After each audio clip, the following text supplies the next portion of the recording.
If you're trying to write copy that sells, Nicole Kepick is the woman you want in your corner. She's a conversion copywriter who specializes in sales pages, email sequences, and website copy. Her specialty is helping you stand out from the crowd and attract your ideal clients. And in an ever more crowded world of offers and content, creating copy that converts is really the key to the kingdom or the queendom, I guess. Nicole, I'm so glad you're here with us today. I'm really excited about how much I know this conversation is going to help so many women that are building their businesses. So thank you so much for being here. Oh, thank you so much, Christy. I'm really excited too. I think this is something that a lot of people struggle with, to be honest, and everybody needs copy for their business. So I feel very grateful that I can provide that service to people when and if they need that. You're right. And it doesn't matter what stage of business you're at. It doesn't matter in everything we do, right? If we're doing lead magnets, if we're doing our website, if we're doing emails, it's all important. Now, before you were the conversion queen, you probably had a winding path as we all do to get here. So what led you to the land of copywriting? Oh my gosh. Yes. I am definitely not a case of like an overnight success. I started copywriting about 20 years ago. So that part has been long. It's only in the last 2 years that I've basically gone in full time on my own business and have been writing almost exclusively for women. So coaches and other service providers. But yeah, way before that, I went to journalism school. And then almost right out of school, I went into copywriting, but that was for corporate companies, bigger companies, writing for national brands, like very corporate. So I did that for yeah, almost 20 years basically. And then along the way, I started my own business on the side. So I was copywriting by day, 9 to 5. And then I had my own copywriting business on the side. And then I side hustled for 10 years, which is crazy. It's crazy. And I think I side hustled for so long because at the time I didn't really see it as becoming anything else. I just, I was doing it for extra money or because I enjoyed it. I didn't really see the option to go full time. It was just something on the side. But then as the years went on, I realized, okay, this could be something more. I can leave my job. I don't have to stay in the 9 to 5. And then ultimately I quit the 9 to 5 because I just simply couldn't do both. There wasn't enough time in the day. And it was going against everything that I wanted in my life, more time freedom, more flexibility. So, here I was working 9 to 5, commuting 2 hours a day, plus having a side business. It came to a point where I needed to make a choice. So that's what I did. That's a lot of writing. I mean, when you're doing both jobs that are the same, the same task set too, that's a lot of it. Wow, 10 years. Yeah. Good for you. Yeah. And I mean, at first the side hustle was just like odd jobs here and there. It wasn't anything crazy. But then, like I said, as the years went on, it got busier and busier and busier, which was a great thing. And then I decided to go full time in it. And, at the time I didn't know that this whole world existed of female business owners, like especially on Instagram and all these other platforms. Like it was just like a whole new world to me, which was kind of exciting too. How have you seen the use of copy and content changing over the years? Because I know now it seems like it's all content. Everything is content marketing, and maybe that's just because I'm more immersed in it now. But I'm sure you've seen changes over the last 10 years on that.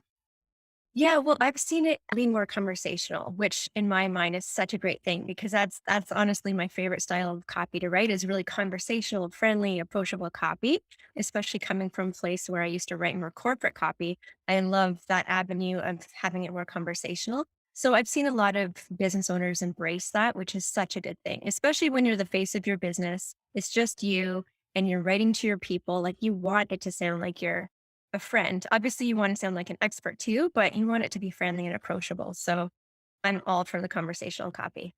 And I think that resonates more with women in general too, doesn't it? Yeah, absolutely. It's just warmer and friendlier. Yeah. And you can inject your humor too. Like it doesn't have to be so, like it doesn't have to sound like marketing copy, which I know some people struggle with. Maybe, a lot of people come from that 9 to 5 corporate world and then they start their business and then they go to write an email, for example, to their people. And then they're making it sound like they're still in the corporate world when they don't have to do that anymore. Yeah, and I think it's a roadblock for women in general. I hear it so often. I don't like marketing. I feel like I'm overselling. What if they don't want to hear from me? What if it's a big block for a lot of women entrepreneurs is the marketing and the selling piece because they don't want to sound salesy and they don't want to, be over the top with their marketing. And well, there's whole conversations we can have about that, but that type of copy must help with that as well. Yeah, absolutely. I hear that all the time too. But then I also hear people saying, like, when they come to me, my copy is just not converting. Like it's not driving action. So they don't want to sound salesy, but they want it to sell too. So Absolutely. yeah, and there's a way to do that too. You can have really genuine, authentic, even quiet copy that still is really persuasive. So yeah, you can definitely have the best of both worlds. Okay, well, let's talk about it. So you've got some really actionable tips for all of us to help us write better copy that's more engaging, that's more likely to convert to the sale or a sign up or whatever it is that you're trying to do, your Yeah. call to action. So let's talk through that. What tips have you got for us today? Well, I would say the first one, it might seem super obvious, but always focus on your readers versus yourself. Just yesterday, I had somebody reach out to me and they said, like, I can't take this person on as a client right now, but they had said, I'm really struggling to sell my product and I'm not sure why. So I went to their website and I'm not going to name this person or anything. And I went on their website and it was just I this, I that. Like it was all about them. Like it just radiated. It was all about them. And I thought, I think I know why you're not selling. So I provided a couple tips, but that's the biggest one. You have to focus on your readers. And of course, you're going to share your story. That's so important. You're going to, talk about your credentials or expertise, whatever, because people do want to know that information. They want to get to know you. But ultimately, everybody who's landing on your website or reading your emails or whatever it is, they're wondering, what's in it for me? How can you make my life easier or better? So you just have to focus on your readers. I had a conversation with a website builder the other day on the podcast, and we were talking about us or the about me page. You think, okay, well, there I can just talk about me, but even there, you want to talk about you, but how does it help them? How does it relate to them? You've got to keep it in mind right down to that. Yeah, absolutely. And for the about page, I will lead with information geared to the reader. So again, the headline, everything is speaking to the reader first, and then I will segue into the person's story. So it's leading with them and then going around to, the person's story. So So yeah. can you give us an example, like on an about us page? So this is a little bit off topic, but I'm just interested on how that would lead in. So on an about us page, how would you title it maybe to address the reader first? I would have the headline speak to where the reader wants to be. So that main benefit, that main transformation, what their life is going to look like later. And then kind of support that with, here's how I can help you get there. So if somebody just lands on that page right away, they're seeing the benefit for themselves. And then you bridge that with the story of how you can help the person. So make the reader the star of the show is the first tip. Tip number two, I would say empathy is a big thing in writing because people will often say, how can I sell without sounding salesy? And really, like, to me, there's no magic formula to it. It's really just showing that you understand your readers, and then you understand their pain points, you understand where they want to be. So it's just showing that you understand them, and then you have the solution, the service, whatever it is, to support them.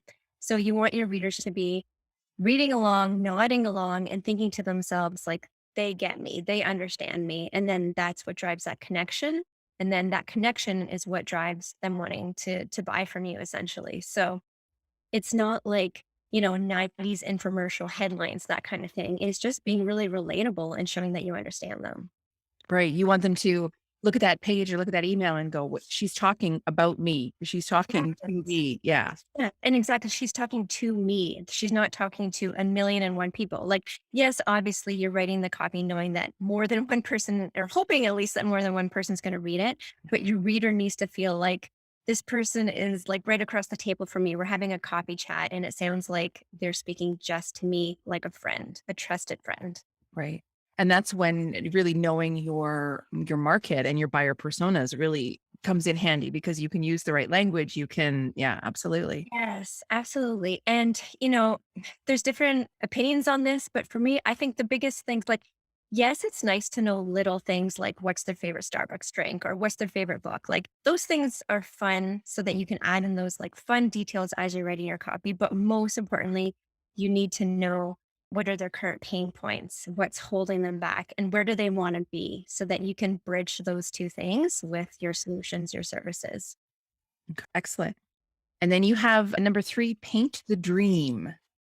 I love that. Mm. Yeah, so this is really like I just mentioned pain points, and then the opposite of that would be pleasure points. So I do still believe that when you're writing copy, you do need to speak to the pain points because, not to the point where it's like all doom and gloom and, your life is horrible or anything like that, because that just is cheesy, right? But you do need to bring the pain points up just again to show the readers that you understand them and also to kind of remind them that, yeah, they need to change the situation. So you're going to touch on those pain points. But then when I say paint the dream, then you're going to quickly segue into, okay, what does their leg look like afterwards? So more focus is on the positive so that your overall your copy doesn't sound, like I said, really doom and gloom and, life is horrible. And if you don't buy this product, your life is going to crumble. Like it's more positive than anything. And then with that, would you touch on the difference between the transformation here and the benefits, right? Because I think a lot of women get stuck selling all of the wonderful things that their product or service does rather than selling the transformation. And it's a subtle but super important difference. Yeah, absolutely. And it kind of goes back to what I said earlier, where people just ultimately want to know, like, how can you make my life easier or better? That's typically what it comes down to. So the transformation is just really speaking to that. So, what does their day look like? What does their life look like? So, just painting that picture versus, we've got 5 modules in this course and, going into those super granular details that people don't really care about. Like, they can find that information out afterwards, but ultimately, they wanna know how is their life gonna be easier or better. Yeah. So we've got to make the reader the star of the show, be relatable, paint the dream. Number four, sell from a place of serving. Yes. Then that's to me, that's what makes selling easier if you always approach it because like you said, people are afraid to sell. Sometimes people don't even bring up their offers because they feel icky about it and they just pump out a ton of content and never really mention that they have a service or a product that they're selling.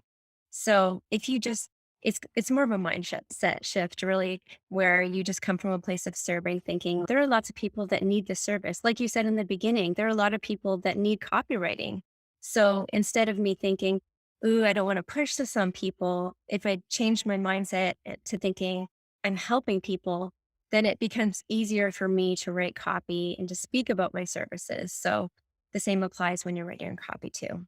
Yeah, I get really passionate about this one with women because I actually love marketing. So I have no problem with it. But for women that are hesitating to market their business, it's if your business or your service or your brand, whatever it is, if you believe in it, what you're doing and you believe you can help people or you believe your product is great, then if you're not marketing it, nobody knows about it. And people that could really use it and really need it, you're doing them a disservice because they'll never find out about it. Yeah, Right. So you have to get it out there. Yeah, it's you're helping, and if they don't want it, they don't want it. That's fine, but at least they absolutely. knew it was available. The other thing along that line too is that somebody said to me, you have to remember that what comes easy to you doesn't come easy to somebody else.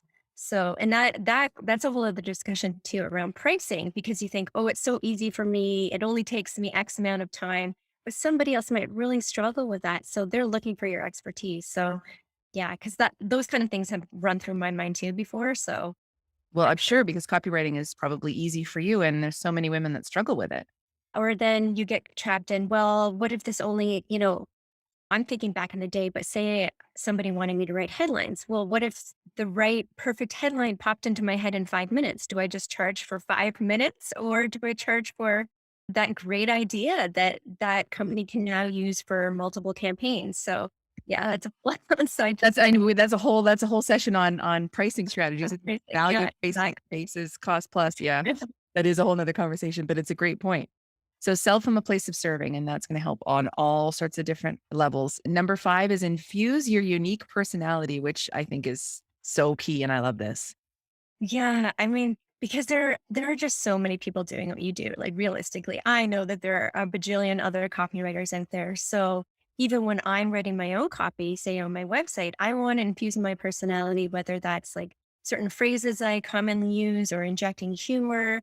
Just don't be afraid to be different because if you start sounding like everybody else or just kind of, I've heard other people who say they borrow copy from other people's website, which is probably illegal. But yeah, you're just gonna sound like everybody else. So don't be afraid to inject your own personality because that will help you stand out. And it helps you find the right people for you too, right? You're going to, if you're showing your actual personality, you're going to attract the people that are most going to resonate with your offers and everything else that you do. So you're doing yourself a favor by bringing the right people into your world. Somebody the other day said to me, I think she was a photographer, and she was talking about the tone of voice for her site too that she wanted. And she said, I don't want to come across as like too slangy or too young, because I've seen other photographers out there who say, like, I'll do shots with you and stuff like that. So you can use your unique voice to, like you said, attract the people you want, but also not attract the ones you don't. And everything goes smoother from there on out, right? Because they're going to resonate with everything that you do. So that's the first five. Number six, when all else fails, this is such a good one. Be clear over clever. Oh, yes, yes, because especially since people have such limited attention spans, they need to quickly understand what it is that you do, how you do it, who you serve, that kind of thing. So, we're all trying to be funny and witty, but ultimately you have to be clear. If people are confused, they're just not going to understand your service. They're not going to buy from you. So clarity always wins. And in every aspect as well, isn't it? I mean, on building your website and all that we try and get cutesy and we try and do fun and new things, which is great. But if it makes it harder for them to do the thing we need them to do, then it's time to go back to simple. Yeah, for sure. And clear doesn't have to be boring. I will say that. Like, you can still be creative and fun and clear. It doesn't have to be super blah and meh. Like, you can still have fun with your copy, but just make sure it's easy for people to understand. Any other tips you want to throw in there as far as, newer women entrepreneurs who are just getting started, putting together all of the things in the first few years in their business? Yeah, the other thing, and this is a copy tip I would say, is to really be specific, because you know how we were talking about people standing out versus not. One thing I find is that if you're using really vague, generic language, then you're going to sound like everybody else. But when I say be specific, I mean like really paint the picture, tangible details. So, for example, if you're saying, okay, you're feeling stressed in your business, that's one way to say it. Or you can say something like, you're spending your Friday nights at 11 p.m. replying to client emails. The second example is way more specific. And then your reader is like, oh, I can totally picture that. I've been that person. Or if you're speaking to the benefits and the end results, like, you have more time freedom. Okay, you can say it like that. Or you can say, you can take a random Wednesday afternoon off and have lunch with your friends. Like, just really being specific with your copy sometimes, like I said, not only helps you stand out, but it just makes it more entertaining too. So good. And I think we tend to grab those phrases like time freedom or whatever it is that we hear so often. And I think when we read it, we almost skim over it because we've seen it so many times. It doesn't even Yeah. register, it doesn't even really connect. So that's a great tip. Do you want to talk about industry jargon for a second as well? Like you said, there are definitely phrases that you see all the time. And there's nothing wrong with those phrases. But then after a while, yeah, you just realize, okay, what do they really mean?